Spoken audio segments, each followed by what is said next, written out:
Hi, I'm Richie Neville from Internal Force Fitness, and welcome to this last video on I forgot what it's called now.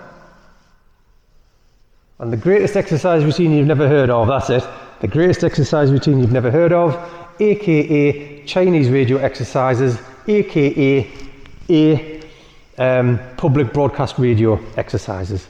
Basically, these are the Chinese version of radio Tai So exercises. Been around just as long, just as many variations, but I think this one is a little more fun. That's why we've done such a deep dive into it.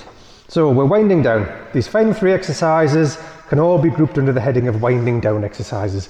These, by the way, this is the book. So what I'm working from is the book.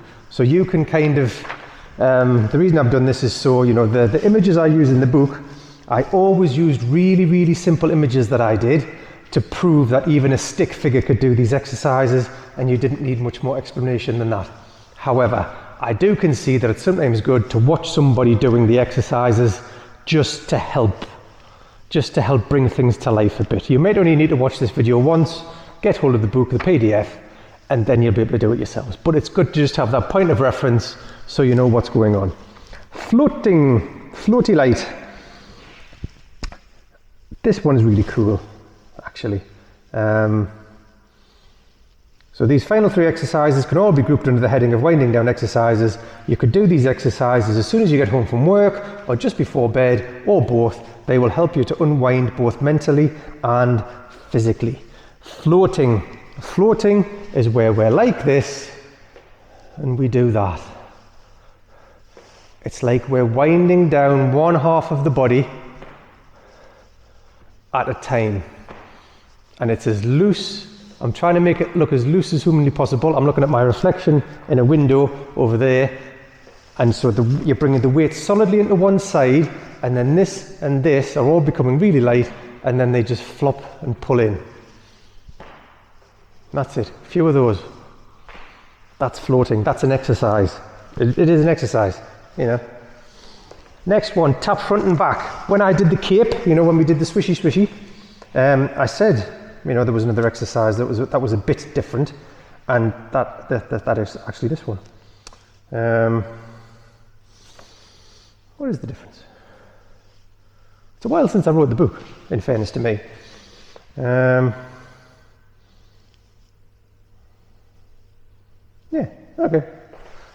Pretty much as I described it in the earlier video then, to be honest. So when we did the cape, we had clenched fists, and we did that. This one, open hands. We're going to be a bit more gentle, massagey about it. So one hand is just going to tap the shoulder, the other one is going to tap the back. So it'll be 1, 2, that. You know, the other reason I'm doing all these exercises in isolation and showing you each one in turn is try them in isolation and then in turn. And then in the book, you put 3 or 4 of them together, you do a run through, maybe doing one side, then you do a run through, doing the other side. That's how this routine kind of goes together. They are grouped together, which I think I demonstrated in one of the earlier videos. So that's the tap front and back exercise.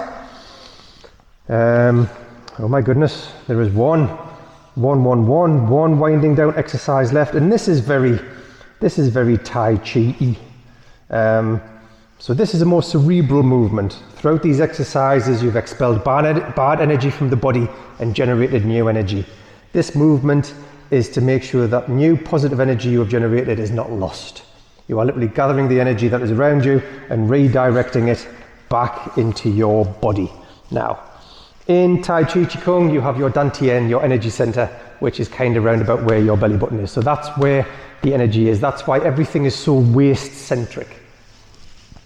So to gather all the energy, and you've now got all this energy floating around you that you've generated and have, you know, released into the ether, we just gather it round and push it down. We gather it round and we push it down. We do a few of those. When we're pushing it down, we kind of release it there, and then we continue. So we're down into there and then release. And that is it. That's the exercise routine. Now, you know, I am aware that it's taken a long time to get through, not an awful lot. And you know, the book as well, there's quite a lot of pages in the book, you have to read it, but you know, you need to decide how it is that you want to learn.